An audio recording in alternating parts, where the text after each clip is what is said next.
ख्रिस्त में प्यारे भाई और बहनों, हम माता मरियम से जुड़ी हुई 4 धर्म सिद्धांतों पर मनन चिंतन करेंगे। और सबसे पहले हम माता मरियम के जीवन से जुड़े हुए स्वर्ग उद्ग्रहण पर मनन चिंतन करेंगे।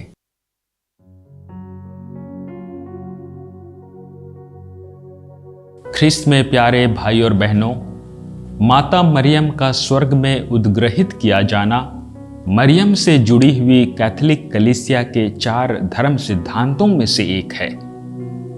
1 नवंबर 1950 को संत पापा पियुस 12वें ने माता मरियम के स्वर्ग उद्ग्रहण को एक धर्म सिद्धांत के रूप में परिभाषित करते हुए यही कहा कि माता मरियम के स्वर्ग उद्ग्रहण को हम ईश्वर द्वारा प्रकट की गई धर्म सिद्धांत के रूप में घोषित करते हैं और यह परिभाषित करते हैं कि ईश्वर की बेदाग मां अति कुंवारी मरियम ने अपनी संसारिक जीवन को पूरा कर शरीर और आत्मा सहित स्वर्ग में उठा ली गई। संत पापा ने इस धर्म सिद्धांत की घोषणा धर्माध्यक्षों, धर्मशास्त्रियों और जनसाधारण विश्वासियों के व्यापक परामर्श के बाद ही की। संत पापा का यह विश्वास की घोषणा नई नहीं थी, बल्कि कलीसिया के शुरुआत से ही यह प्रचलित थी। मरियम के स्वर्ग उद्ग्रहण पर विश्वास प्रेरितों के समय से चलती आई थी।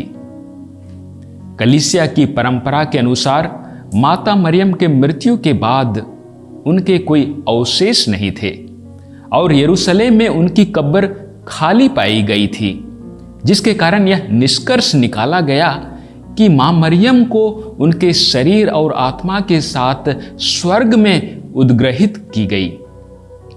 1950 में संत पापा के घोषणा के साथ यह परंपरा से चलती आई यह प्राचीन विश्वास कैथोलिक कलीसिया की धर्म सिद्धांत बन गई और मरियम के स्वर्ग में होने की यह धारणा को ईश्वर द्वारा प्रकट की गई सत्य के रूप में घोषित किया गया।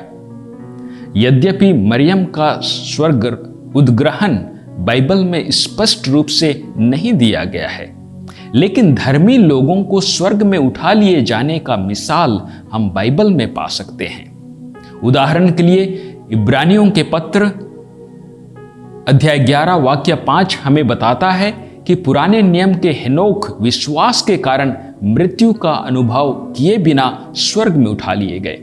और राजाओं के दूसरे ग्रंथ अध्याय 2 वाक्य 11 में हम नबी एलिया के बारे में पढ़ते हैं कि वह एक बवंडर द्वारा स्वर्ग में आरोहित कर लिया गया।